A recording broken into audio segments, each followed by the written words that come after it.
The small town was the kind of place where days passed in silence, except for the rumble of tractors in the fields, or the laughter of children racing their bikes down cracked sidewalks.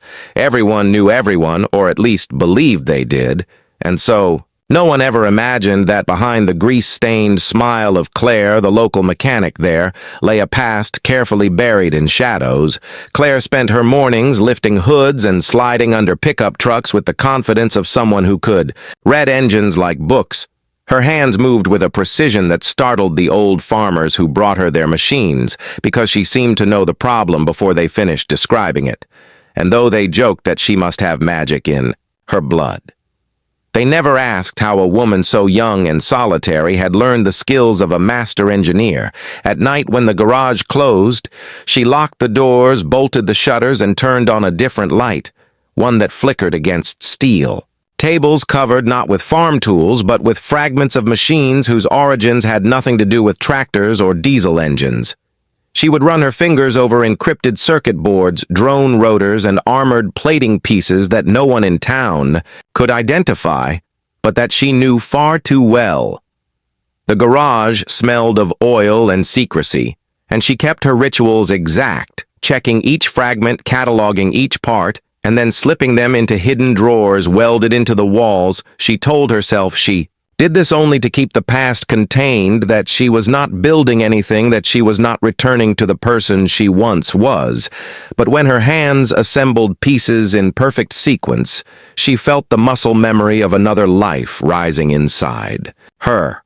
The town adored her for her work ethic, yet whispered that she was too private. No friends, no family, no nights at the bar, and no romances. And while others chalked it up to heartbreak, Claire knew it was because to let anyone close would mean risking them discovering what lay beneath the surface, and that surface was already cracking with each passing month as new fragments seemed to find their way into her possession.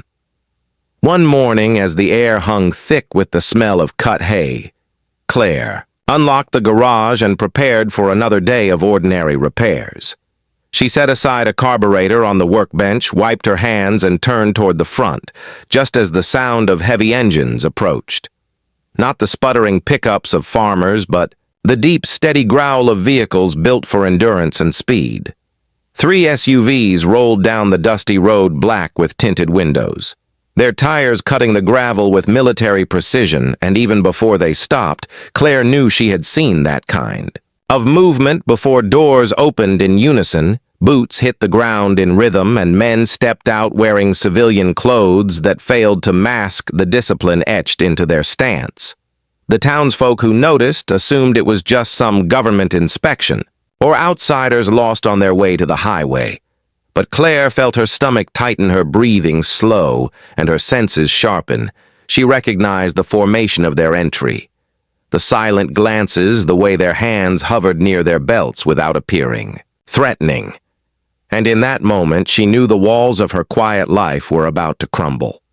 She kept her face calm as they entered the garage, their eyes scanning every detail, every tool, every corner. Without moving their heads too much, they spread out naturally like predators circling without alerting prey, and Claire forced herself to greet them with the casual warmth she used for customers, yet her heart thundered against her ribs louder than the machines she worked on. The leader, a tall man with sharp eyes, stepped forward and asked her if she was the mechanic Claire. She nodded with a steady hand, wiping grease on her rag, pretending that this was just another repair order, but his gaze lingered too long, as though measuring every inch of her for recognition. He asked about a part, an unusual compressor designed for heavy machinery, but Claire knew immediately that it was no farm component. It was military grade, a piece she had hidden long ago, and the fact they mentioned it meant they knew far more than she had hoped to keep secret. She guided them toward a shelf stacked with harmless tools, trying to deflect their suspicion. But as their boots echoed on the concrete floor, one of the soldiers glanced toward the back wall, where a steel cabinet stood locked with reinforced bolts, too heavy-duty for ordinary use. Claire's throat tightened as she stepped in front of it too quickly, her excuse forming in her mind, but her body betraying her concern, and in that instant, she saw the flicker of realization pass through their eyes. They knew the cabinet mattered. Inside that steel cabinet lay not tools, not ordinary parts, but fragments of truth from a life she had buried. The question was no longer if they would discover it, but when and what they would do once they knew.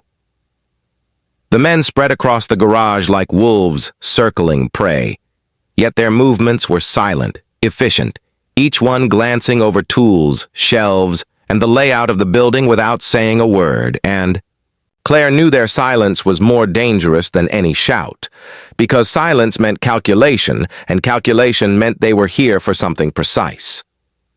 The leader leaned against the counter in a casual pose, but his eyes were not casual at all. They pierced through her like drills, and when he repeated his question about the compressor, his tone carried no aggression, only certainty, and that certainty rattled Claire more than threats ever could. She wiped her hands on the rag again, pretending, calm, but her mind raced back to the night she had smuggled the compressor into this very building, how she had wrapped it in tarps, coated it in grease, and shoved it into the back of that cabinet, praying no one would ever look too closely. And now, the very men who had once trained with it were standing in her shop. One soldier, tall and broad, with a scar across his temple, crouched near the workbench, running his finger along a set of wrenches as if testing for dust, his movements too exact, for curiosity, and when he straightened his gaze fell again on the steel cabinet at the rear of the garage, and Claire felt her stomach clench. The cabinet had been welded, reinforced, and locked 3 times over. It could withstand a blowtorch if necessary. Yet no lock, no steel wall could withstand the scrutiny of men who were trained to dismantle secrets for a living, and as one soldier stepped toward it, the sound of his boots echoed against the concrete floor like a drum beat counting down. Claire moved quickly, placing herself between the man and the cabinet. Her voice steady as she explained it was where she kept dangerous chemicals and spare oil drums. But even as she spoke, she knew the excuse would not land, because these men were not farmers. They knew the weight of lies before they even left the tongue. The leader tilted his head slightly and signaled with his eyes. The soldier stopped, but only for a moment, and the tension in the air grew heavier than the smell of grease and smoke, and Claire could feel sweat forming on her neck even as she forced herself to stay still. The scarred soldier leaned back, his hand brushing the radio on his belt, but he did not press it. Yet instead he asked Claire where she had learned to weld cabinets like that. His tone casual, his smile thin, but his eyes sharp, and Claire realized every question was a blade meant to carve her open. She wanted to say she picked up skills over time. She wanted to say she had grown up in a family of mechanics. But she knew those stories would crumble under the weight of their knowledge, because these were not men. Guessing they were men. Confirming. Behind them, the garage door remained wide open, and the sun cast long shadows across the floor, but in those shadows Claire saw shapes from her past battles, deserts, night raids, classified missions she had sworn to bury, and she realized the past was no longer behind her. It had stepped into her present and stood 3 feet away. The leader spoke, again asking her what she would do if they demanded she open the cabinet right now, and Claire felt the air leave her lungs as she considered whether compliance or defiance would be more dangerous, and in that hesitation she betrayed herself. One of the soldiers shifted his stance slightly, his boot scraping against the floor, and the sound was small, but to Claire it was the thunder of inevitability. She knew they would open the cabinet whether she agreed or not, and the thought made her pulse race. She considered reaching under the workbench, where she kept a hidden tool that was not for repairing engines, but she held back knowing any sudden move could end with her face pressed to the concrete and a dozen rifles trained on her chest. The leader finally stepped closer. his presence filling the space as he reminded her that silence was an answer too, and Claire understood the walls of deception were collapsing around her faster than she could rebuild them. But before she could decide whether to confess or resist, a sound outside shattered the fragile balance. Engines roared through the stillness, engines, not like the Green Beret SUVs, but deeper, heavier, and approaching fast enough to rattle the windows. And Claire watched as the soldiers instantly shifted formation, their hands sliding closer to weapons, their eyes narrowing toward the open door. The sound grew louder until it drowned out even the pounding in her ears, and Claire realized with a chill that whatever was arriving outside was not part of the plan, not theirs, not hers, not anything she could control. The Green Berets who had cornered her now seemed unsettled, themselves their leader signaling silently as they moved toward defensive positions. And Claire understood that if the cabinet had been a problem moments ago, it was about to become the least of them all.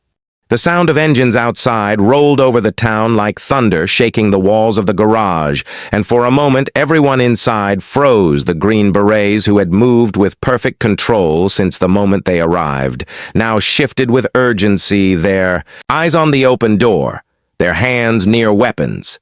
But their leader raised his hand, signaling them to wait. As the noise grew louder, Claire stood perfectly still, her palms damp with sweat, her thoughts racing faster than the machines she had once built. She knew the sound of those engines. They were not government-issued.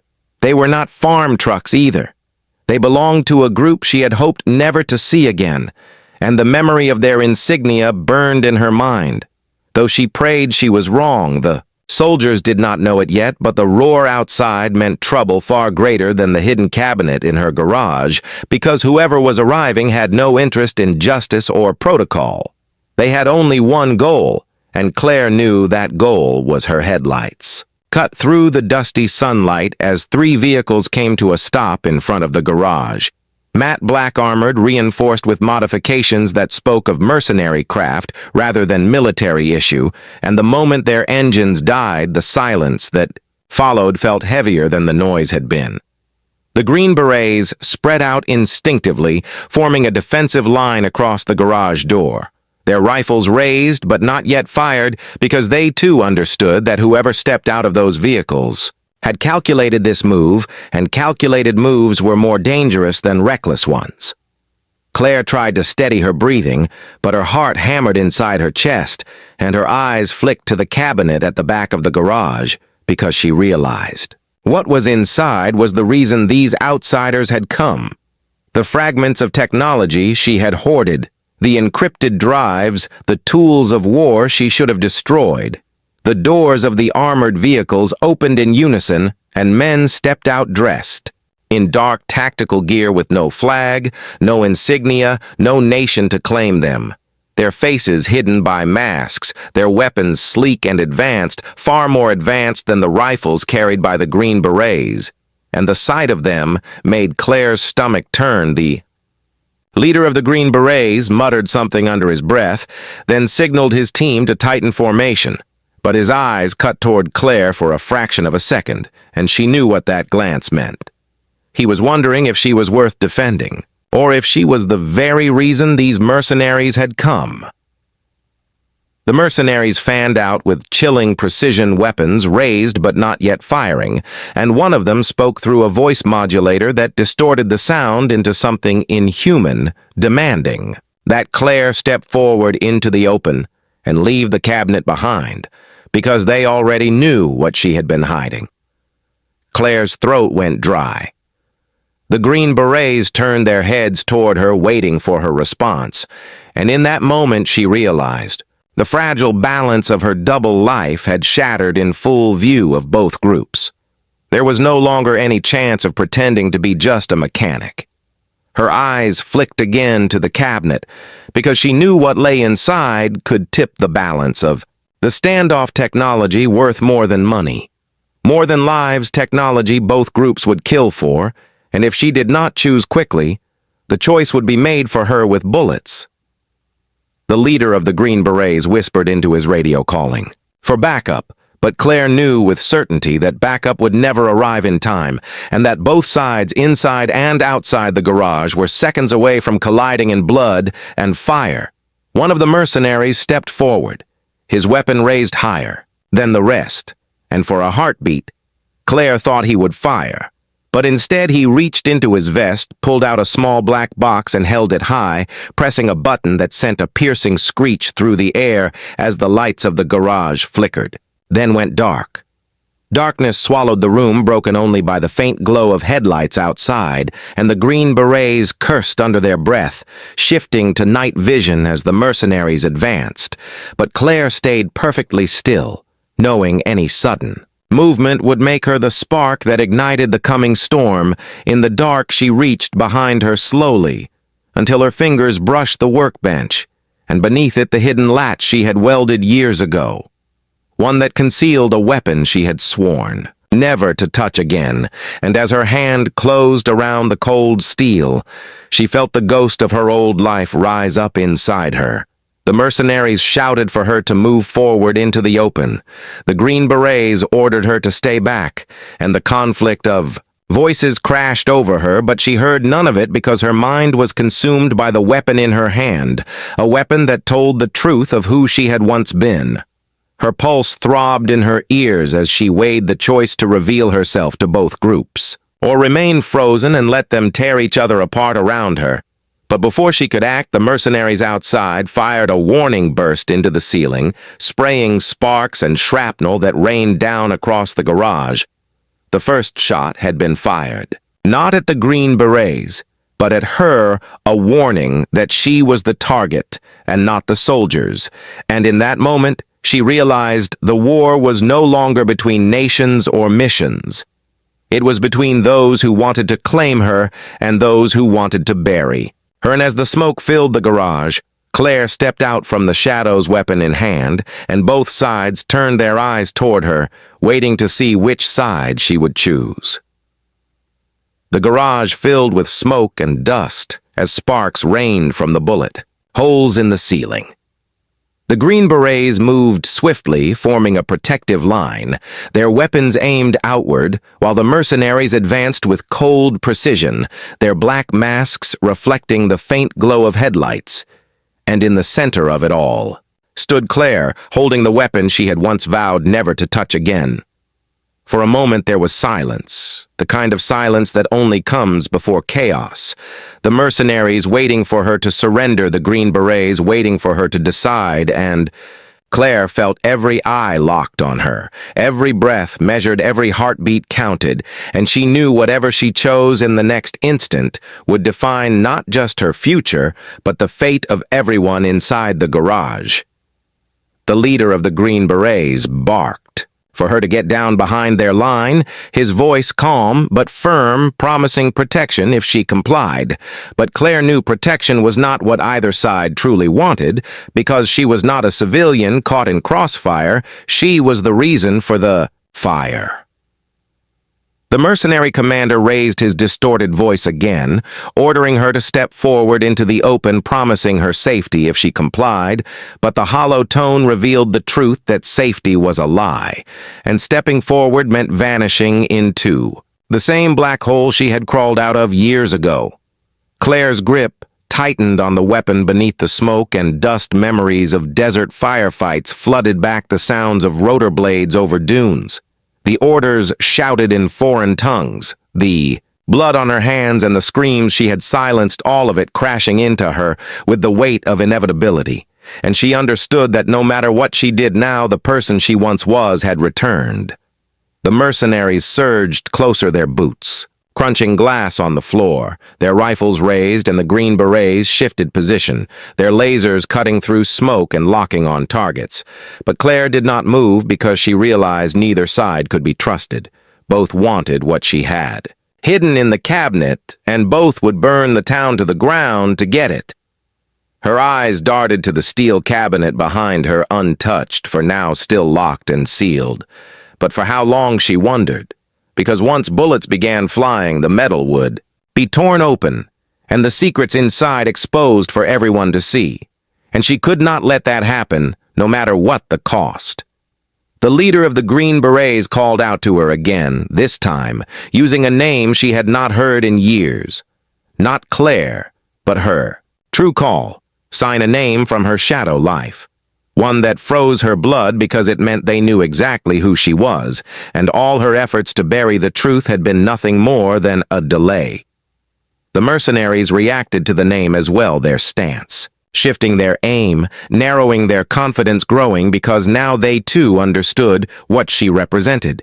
Not just a mechanic, not just a woman hiding technology, but a ghost from the kind of missions that governments erased from records, a weapon. In human form, her secret was no longer safe, and the town would never look at her the same if the story leaked, and she knew that even survival meant exile, because no one wanted to share streets or dinners with someone who carried blood and betrayal in her shadow. The mercenaries raised their rifles higher. The Green Berets tightened their aim, and in the middle of the two walls of fire, Claire felt the weight of her choice settle upon her shoulders, heavier than any weapon she had ever carried. And she knew she had only one move left. Without warning, she hurled a flash grenade she had hidden beneath the workbench, a relic she had sworn never to use again, and the blinding light filled the garage, shattering the smoke and stunning both sides. At once, leaving only her eyes protected by the tinted lenses she had kept out of habit, not hope. She moved faster than anyone expected, diving toward the cabinet and tearing open the lock with a hidden key, her hands pulling free the compressor and the encrypted drives as chaos exploded around her, both sides firing blindly into smoke sparks, flying concrete, chipping metal, screaming under strain, and she slipped out the back door with the weight of secrets pressed against her chest. Night air was heavy with dust and diesel as she sprinted into the darkness, engines roaring behind her as mercenaries scrambled to give chase and the Green Berets.